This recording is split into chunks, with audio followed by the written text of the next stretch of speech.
ఈరోజు ఎవరైతే నేను ఇంకా స్థిరపడలేదు అంటున్నారో, నా కుటుంబం ఇంకా స్థిరపడలేదు అంటున్నారో, నా ఆర్థిక వ్యవస్థ స్థిరపడలేదు అంటున్నారో, నా సహోదరి సహోదరుడా, రక్షించబడి ఆత్మీయ జీవితంలో నువ్వు శ్రమల గుండా వెళుతున్నట్లయితే కొంచెము కాలము నువ్వు శ్రమ, కానీ నా ప్రభువు దేవుడు నిన్ను స్థిరపరుస్తాడు. అంతేకాకుండా బలపరుస్తాడు. నిన్ను బాధించే వారి అందరికంటే అధికముగా దేవుడు నిన్ను బలపరుస్తాడు. నిన్ను అవమానపరిచిన, అన్యాయం చేసిన, అనవసరంగా నిన్ను నిందించిన వారందరికంటే దేవుడిని అధికముగా స్థిరపరుస్తాడు. ఎప్పుడు? కొంచెము కాలము శ్రమ పడిన తరువాత. శ్రమలో ఆత్మీయ జీవితంలో సహజం.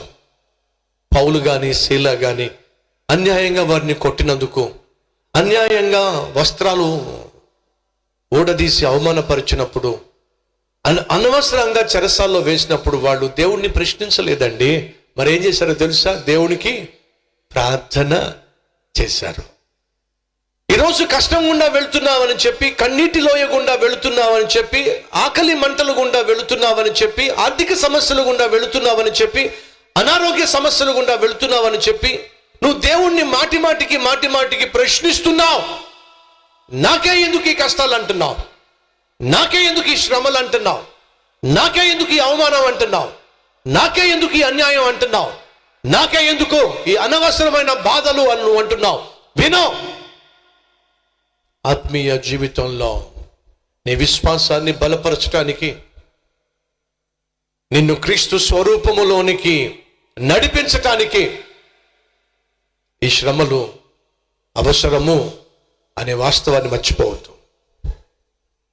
చక్కని కాఫీ కావాలంటే కాఫీ గింజలు ఏం కావాలో చెప్పండి. కొంచెం ఏం కావాలండి?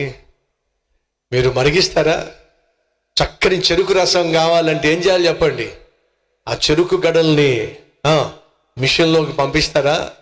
చక్కని చట్నీ కావాలంటే ఏం చేయాలో చెప్పండి? మిక్సీలో వేసి ఫస్ట్ సెకండ్, అవునా? చక్కని ద్రాక్షరసం కావాలంటే ద్రాక్షలు ఏం కావాలో చెప్పండి? రూపము లేని ఒక రాయి ఒక శిలగా మారాలంటే ఏం కావాలో చెప్పండి? చెప్పండి. ఉలితో అది దెబ్బలు తినాల్సిందే. చక్కని రూపం ధరించాలంటే బంగారం ఏం కావాలో చెప్పండి?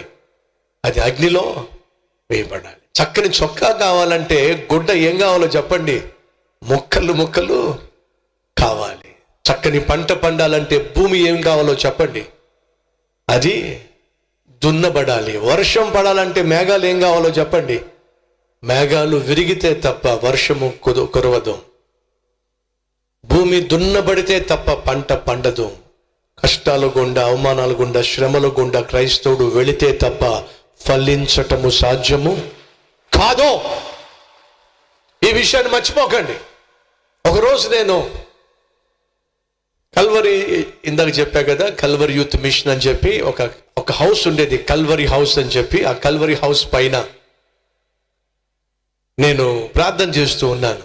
ఏమని తెలుసా? ప్రభువా నన్ను ఆశీర్వదించు ప్రభువా, నన్ను ఆశీర్వదించు ప్రభువా, నన్ను ఆశీర్వదించు ప్రభువా అని ప్రార్థన చేస్తున్నాను. మీరు ఎప్పుడైనా ప్రార్థన చేశారా? చేసినట్లయితే చేయి చూపిస్తారా? కొంతమంది చేయి చూపించట్లా. మరి చెయ్యి ఎత్తడానికి బద్ధకమో, లేకపోతే నిద్రపోతున్నారో.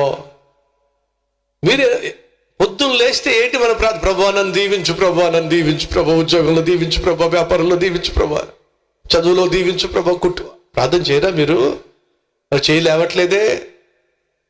దీవించు ప్రభు, దీవించు ప్రభు, దీవించు ప్రభు అని ప్రార్థన చేస్తూ ఇదే అర్థం.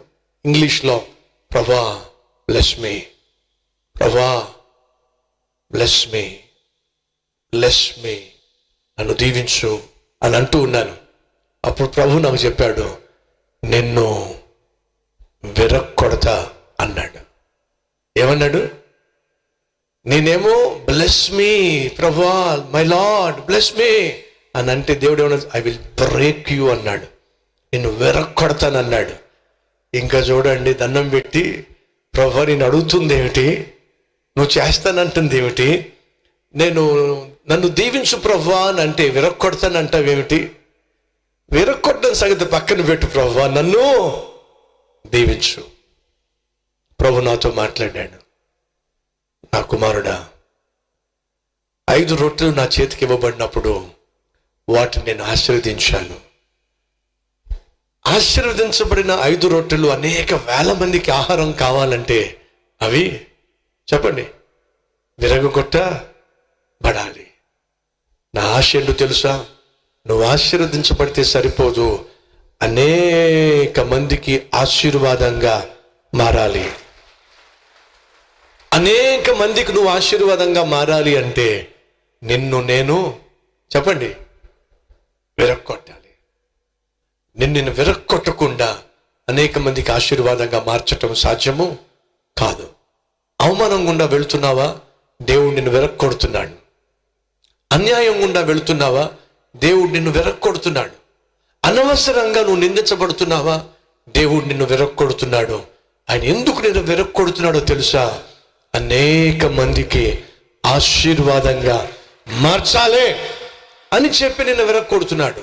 ఆ వాస్తవము, ఆ సత్యము పౌలుకు శీలాకు తెలుసు కాబట్టి అవమానం గుండా వాళ్ళు వెళ్ళినప్పుడు, అన్యాయం గుండా వాళ్ళు వెళ్ళినప్పుడు, అనవసరంగా వాళ్ళు చెరసాల్లో వేయబడినప్పుడు దేవుణ్ణి ప్రశ్నించలేదండి. ఎందుకు నాకు ఈ కష్టాలు? ఎందుకు మాకు ఈ అవమానం? ఎందుకు మా జీవితంలో ఈ అన్యాయం? ఎందుకు మాకు ఈ అనవసరమైన జైలు శిక్ష? దేవుణ్ణి ప్రశ్నించలేదండి. మరి ఏం చేశారు తెలుసా? వాళ్ళు ప్రార్థన చేశారు.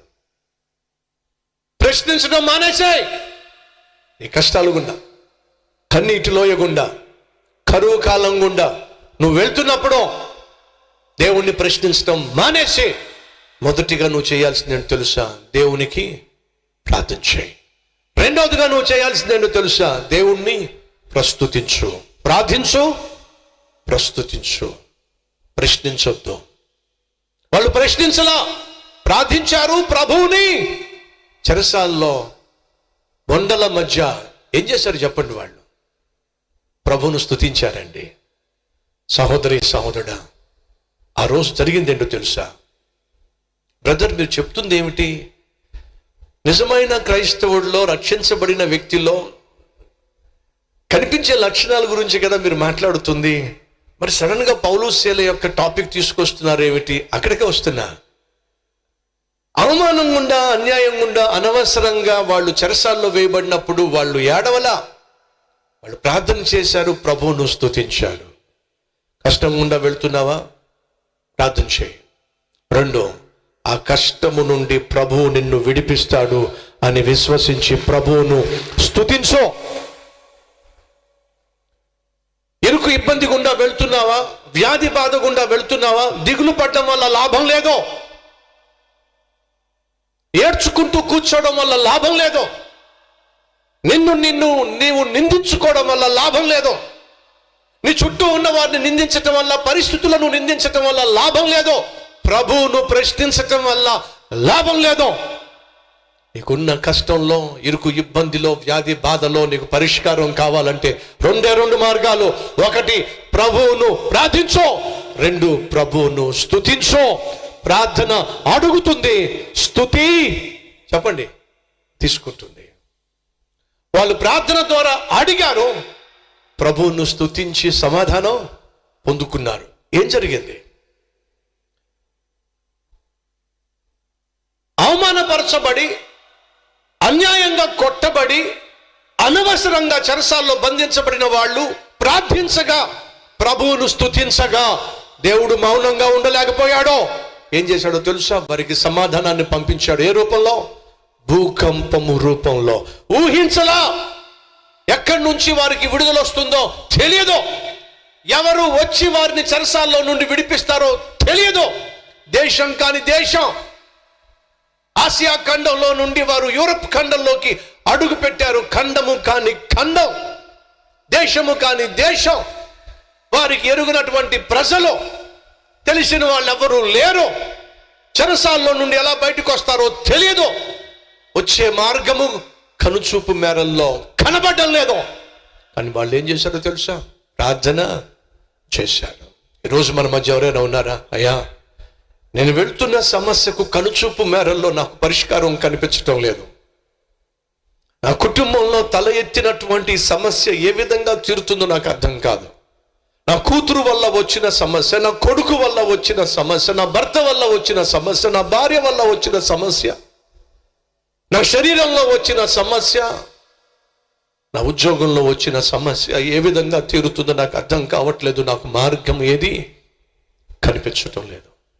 ఈ ఒత్తిడి నుండి, ఈ సమస్య నుండి నేను ఎలా బయటపడతానో నాకు అర్థం కావట్లేదు. వినో, చెరసాల్లో బంధించబడిన పౌలు శీల బయట ఎలా పడతారో వారికి ఆ రోజు అర్థం కాలా.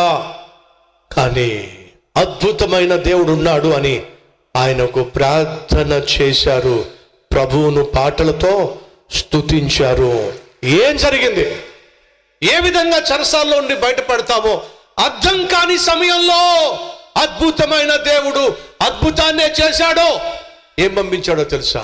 మహా భూకంపాన్ని పంపించాడు.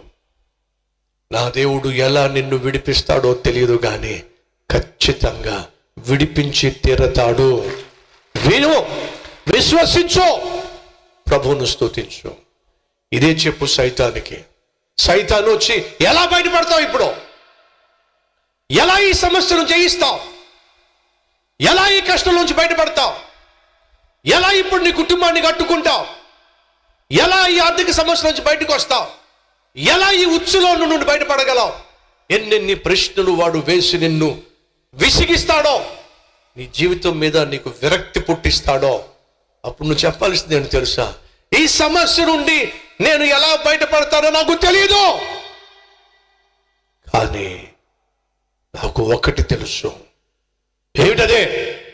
నా ప్రభు నన్ను విడిపించగలడు, అది మాత్రము నాకు తెలుసు. అదే చెప్తున్నా.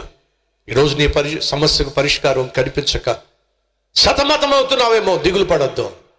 ఈ సమస్య ఏదైనా కావచ్చు, దాన్ని పరిష్కరించగలిగిన వాడు నా ప్రభు అయిన యేసుక్రీస్తు. ధైర్యంగా ఉండు సహోదరి, ధైర్యంగా ఉండు.